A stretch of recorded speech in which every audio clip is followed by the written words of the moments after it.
எம்ஜிஆரை ஆற்காடு மொழி ஸ்ட்ரீட்டில் போய் பார்த்துருக்கோம். வாங்கச்சு. ஏன்னா அப்போ ஆனந்தா ட்ரஸ்ட்டுன்னு ஒன்று, ஒரு ஃபேமிலி ட்ரஸ்ட், அதுக்கு நான் தான் ட்ரஸ்டி அப்போது.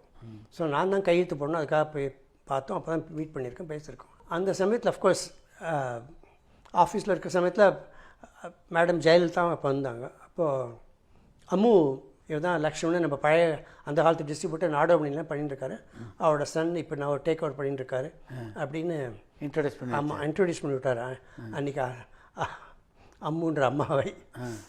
ஸோ அதுக்கப்புறம் 2-3 தரம் நான் அங்கேயே நிறைய தடவை அம்மாவும் பார்த்துருக்கோம். அஃப்கோர்ஸ் அதுக்கப்புறம் ஒரு தரம் இந்த எம்ஜிஆர் முதல்ல சீஃப் மினிஸ்டர் போஸ்ட் எடுக்கிறதுக்கு முன்னாடியே, ஏன்னா இங்கே காஞ்சி மடத்தில் my father was very closely associate with Kanchi Mutt. அப்புறம் இங்கேன்னு பிரசாதம் கொடுத்து அமிச்சிங்க. ஏன்னா பெரியங்க பிரசாதம் வருது போனோம் அப்படின்னா உடனே எம்ஜிஆர் உடனே வர சொல்லுங்கள் லக்ஷ்மணன். அவர் சொன்ன உடனே இன்ஃபேக்ட் இம்மீடியட்டாக எங்களுக்கு அப்பாயின்மெண்ட் கொடுத்து அப்போயும் ஆற்காடு மொழி ஸ்ட்ரீட்டில் போய் பார்த்தோம். எழுந்து நின்று எந்த அளவு மரியாதை கொடுக்கணுமோ அதனால மரியாதை கொடுத்தா பிரசாதம் வாங்கிட்டார். ஓ சூப்பர். ஏன்னா நம்ம அப்போ சீஃப் மினிஸ்டர் அனௌன்ஸ் பண்ணியாச்சு. அதனால் அதுக்கப்புறம் திருப்பி நான் ஏற்கனவே போய் ஒரு தடவை நான் நேராக போய் இவரோட மணியனோட போய் சந்திச்சிருக்கேன். ஒரு பெரியமான ஒரு நல்ல இது. ஏன்னா அடிக்கடி எப்போயானு போச்சு சொல்கிறேன் லக்ஷ்மணன், ஏன் நீங்கள் அப்போ மடத்தில் இருக்கிறீங்க, அதனால் உங்களோட கூட வச்சு பண்ணிக்கணும் அப்படின்னு. கண்டிப்பாக சார் நாங்கள் என்ன வேணும் பண்ணுறோம், நீங்கள் நல்லதை தமிழ்நாட்டுக்கு நல்லதை பண்ண போகிறீங்க எங்களுக்கு தெரியும், அதனால் கண்டிப்பாக நாங்கள் என்ன வேணாலும் ஹெல்ப் பண்ணுவோம் அப்படின்னு தான் எங்கள் அப்பா ரிப்ளை பண்ணேன்.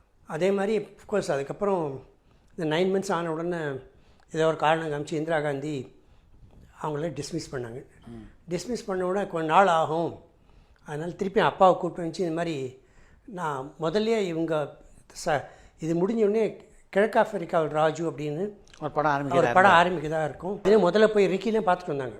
ஆமாம், பார்த்துட்டு வந்தால் அதனால் நான் பணம் இந்த கேப்பில், ஏன்னா இப்போ இவங்க சொல்லி அனௌன்ஸ் பண்ணி எப்படினாலும் திருப்பி எலெக்ஷன் வரத்துக்கு 1 வருஷம் ஆகும். அந்த கேப்பில் நான் ஃபாஸ்ட்டாக ஒரு படம் அனுப்பினேன். கிழக்காஃப்ரிக்காவில் ராஜு, நீங்கள் என்எஸ்சி வாங்கி கொள்ள வேண்டும் அப்படின்னாரு. கண்டிப்பாக நான் வாங்கிக்கிறேன் சார்ன்னு சொல்லி அன்றைக்கே அப்போவே பேசி அக்ரிமெண்ட்லாம் கையெழுத்து போட்டு பணத்தையும் அட்வான்ஸ் கொடுத்து எல்லாம் முடிச்சாச்சு. அப்படியா? அது ஒரே ஒரு சின்ன ஒரு அஃப்கோர்ஸ் திருப்பி ஒன்ஸ் அகெயின் நம்ம எதிர்பார்க்காத லைஃப் நிறைய வரலாம். அது மாதிரி சித்ராவில் கிருஷ்ணசாமி எல்லாரும் அக்ரிமெண்ட்லாம் பார்த்தார். நான் பார்த்துட்டு நீங்கள் கையெழுத்து போடலாம் அப்படின்னாரு. நானும் எம்ஜிஆர்னால் நம்மளாம் படித்த வரைக்கும் 7வது வருஷம் படிச்சிருக்காரு, இவருக்குன்னு அக்ரிமெண்ட் தெரிய போகிறது இங்கிலீஷில் அப்படின்னு கொஞ்சம் திமிர்த்தனத்துலாம் இருந்தேன்னு வச்சுங்களேன். ஏன்னா அப்போ நான் சிஎல்லாம் பாஸ் பண்ணிட்டேன். இப்படி புரட்டி பார்த்தாரு. சித்ரா, இந்த 3வது பேஜில் 6வது சென்டென்ஸ் இப்படி போட்டிருக்கே தப்பாக தானே வந்திருக்குன்னு. நானும் ஏன்னா எங்கள் அப்பா ரொம்ப அக்ரிமெண்ட்டை ரொம்ப நுணுத்து பார்ப்பார். It's like lawyer. He was also stunned for a minute. அதை பார்த்துட்டு அப்புறம் சித்ரா மூஞ்சிலாம் சித்ரா பார்த்தோம். இல்லை அது ஏதோ தப்பு நடந்து போச்சு அப்படின்னு சொல்லி திரும்பவும் அந்த ஒரு பேஜ் ரீடைப் பண்ணி அதுக்கப்புறம் தான் அக்ரிமெண்ட்டை கையெழுத்து போட்டார். நான் அதான் நமக்கு எங்கெங்கெல்லாம் கடவுள் நமக்கு ஆணவத்துக்கு ஒரு செருப்பாலடி அடிப்பான்றனாக்கா இது அதுவும் வாழ்ந்து டைரக்ட்லி வித் எம்ஜிஆர். நம்ம நினைக்கிற நினைப்புன்னா என்ன நடக்கிறது அப்படின்னு, திஸ் வாட் ஹேப்பன்ஸ். ஸோ இதெல்லாம் வாழ்க்கையில் ஒரு பெரிய பாடம். கரெக்ட், என்ன டவுட். ஒரு பெரிய மிஸ்டேக் ஆக்சுவலி, 2 சைட்லையும் மிஸ்டேக்கு. கோர்ஸ் அதுக்கப்புறம் படத்தெல்லாம் பணம் அனுப்பிச்சோம். அதுக்கப்புறம் திருப்பி டேரக்டர்லாம் போய் ஷூட் பண்ண போய் பார்க்கறதுக்கு ஆள் அனுப்பிச்சார். நிலக்கட்டெலாம் போய் பார்த்துட்டு வந்தார்.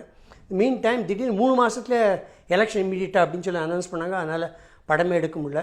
அப்புறம்லாம் வின் பண்ண உடனே அப்பா போய் நான் நேரம் கங்க்ராட் பண்ணி அப்படி கொஞ்சம் பார்த்துல இல்லை நான் இப்போ பிரசிடென்ட் ஆஃப் இந்தியாவில் பர்மிஷன் வாங்கி ஒரு 6 வாரம் டைம் இருக்குது அப்படின்னு கேள்விப்பட்டேன். அந்த மாதிரி டைம் வாங்கி எடுத்த படத்தை நான் ஆரம்பித்த படத்தை முடிக்கணும் அப்படின்னு தான் எங்கள்கிட்ட அன்றைக்கி சொன்னார். அதுக்கப்புறம் அவருக்கு டைம் இல்லை. அப்புறம் உடல் எல்லாமே கெட்டு போச்சு, எல்லாம் எடுத்தாருக்கு.